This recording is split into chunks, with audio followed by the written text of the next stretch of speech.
Salam salam les gars, j'espère que vous allez bien. Voilà, donc les élèves de seconde ñu ngi leen di nuyu bu baax. Tey nag aujourd'hui on vous amène un exo voilà sur le calcul vectoriel. Voilà, donc comme yéen actuellement foofu ngeen toll, donc on passe directement à l'exo. On vous dit soit ABCD un rectangle, I milieu de AB, J milieu de DC, les droites D, I et BC sont 50 en K et les droites KJ et DB sont 50 en G. Premièrement, démontrer que KJ égale 2GJ et on demande maintenant que représente le point G pour le triangle DCK.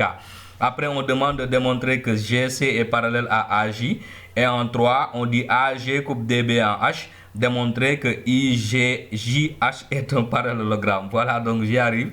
Comme je vous le dis d'habitude, faites une pause, essayez, vous revenez voir la correction, c'est ça qui va vous aider quoi.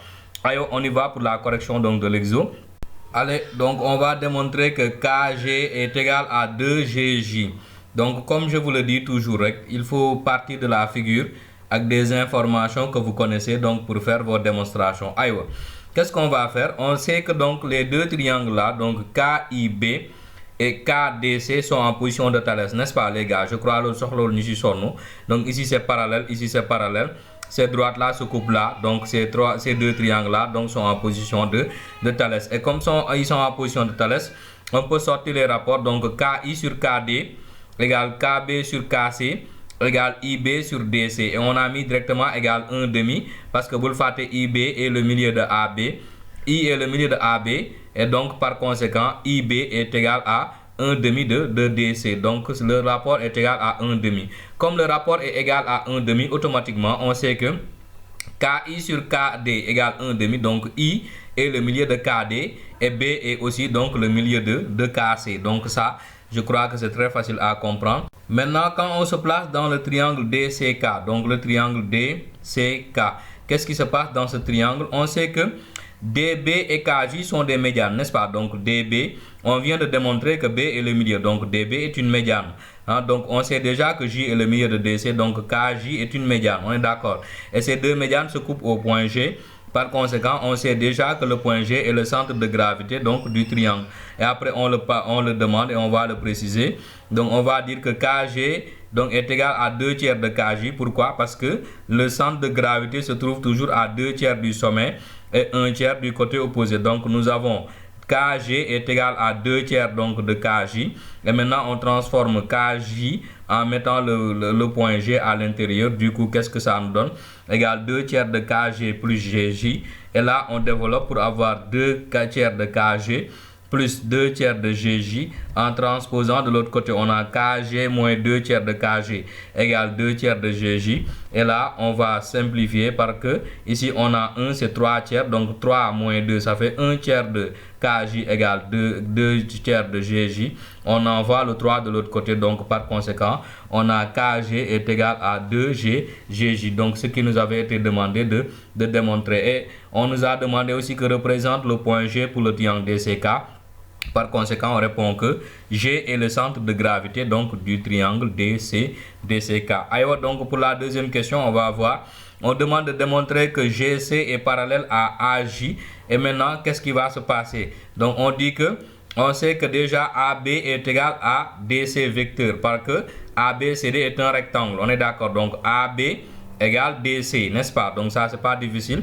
Maintenant, on va avoir deux choses. On sait que I est le milieu de AB. Par conséquent, AI est égal à 1 demi de AB, n'est-ce pas?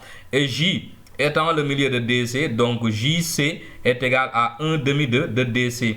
Comme au départ, on avait déjà précisé que AB est égal à DC, donc on voit bien que AI et JC sont égaux. Donc du coup, ça nous permet de dire que AICJ est un parallélogramme. Par conséquent, donc CI est parallèle à AJ. Donc aussi simple que ça. Et maintenant, il suffit juste de préciser que G appartient à CI.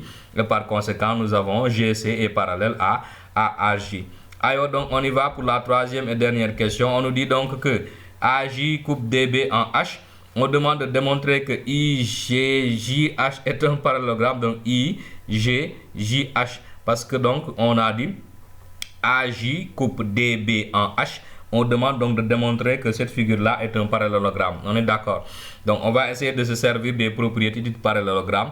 ici avec des calculs vectoriels. Ce serait facile si on avait des dimensions, mais bon, on n'en a pas. Par conséquent, comme je le dis en matrice, quand on n'a pas certaines possibilités, on peut toujours passer par autre chose. Par conséquent, on va se placer dans le triangle DGC. Suivez bien, donc on se place dans le triangle DGC. Qu'est-ce qui se passe dans ce triangle? On nous dit que J est le milieu de DC. Et donc du coup, on sait que GH est parallèle à ACJ. Donc ça, on le sait déjà. Par conséquent, on vient de démontrer que H est le milieu de DG. Et comme H est le milieu de DG, du coup, le rapport DH sur DG est égal à 1/2, n'est-ce pas? Donc après, on va prendre autre chose. On va se placer dans le triangle DCK maintenant. En se plaçant dans le triangle DCK, qu'est-ce qu'on peut dire? Comme I est le milieu de DK, du coup, on sait que DI sur DK est égal à 1/2, n'est-ce pas? Donc les gars, je crois que vous avez vu ce qu'on voulait démontrer en fait.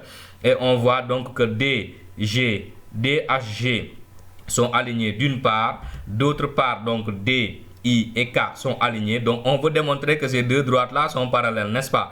Et on sait que ici on a un alignement d'une part, ici on a un autre alignement d'une autre part. Et on voit que les rapports sont égaux, donc DH sur DG égale DI sur DK égale 1/2. Par conséquent, d'après la réciproque du théorème de Thalès, donc on vient de démontrer que IH est parallèle à GK.